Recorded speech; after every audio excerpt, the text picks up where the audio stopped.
Bonjour à tous. On commence ce tour de la presse sportive par l'Olympique de Marseille qui est allé décrocher hier soir un match nul sur la pelouse de Montpellier, un but partout. L'OM résiste à tout, titre l'équipe ce matin. Les Olympiens invaincus depuis 11 matchs désormais ont tenu face à de vaillants Montpelliérains. Ces derniers se sont sentis floués par 2 erreurs d'arbitrage durant la rencontre. La première sur le pénalty de l'égalisation de Thauvin, la deuxième en fin de match avec un but refusé à Camara pour une position de hors-jeu de Hilton, alors que l'arbitre central avait semble-t-il accordé le but dans un premier temps.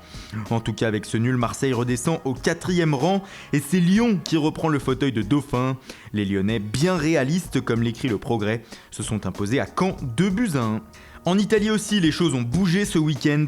Depuis hier après-midi, le nouveau leader de la Serie A s'appelle l'Inter Milan. Victorieux du Chievo Vérone 5-0, les interistes ont envoyé un message à la Juventus, estime le Corriere dello Sport. Juve, nous sommes là, clame le journal. Les hommes de Spalletti disposent d'1 point d'avance sur Naples et de 2 sur la vieille dame. Même son de cloche en une de la Gazzetta dello Sport, mais le quotidien revient aussi sur le but du week-end inscrit par le gardien volant de Benevento, Brignoli.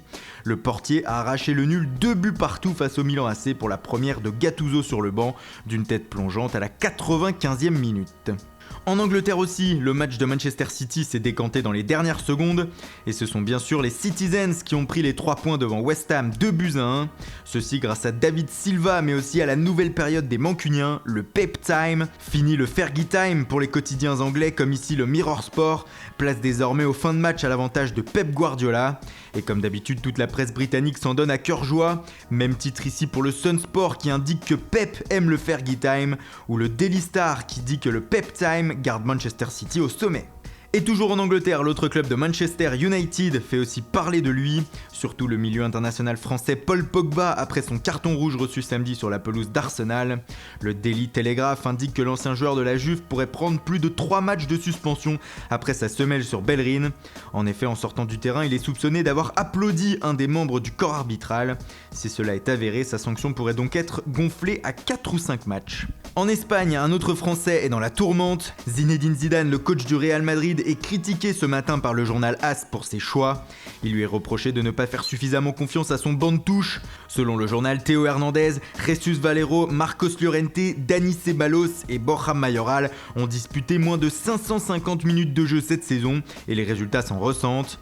Face à ces critiques, le président du Real, Florentino Pérez, est monté au front pour défendre son entraîneur comme le signale Marca.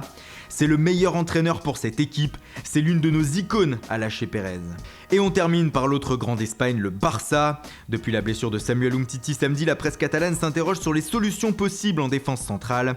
Alors que Javier Mascherano devient le remplaçant naturel de l'ancien lyonnais, l'Argentin continue de faire état de ses envies de départ.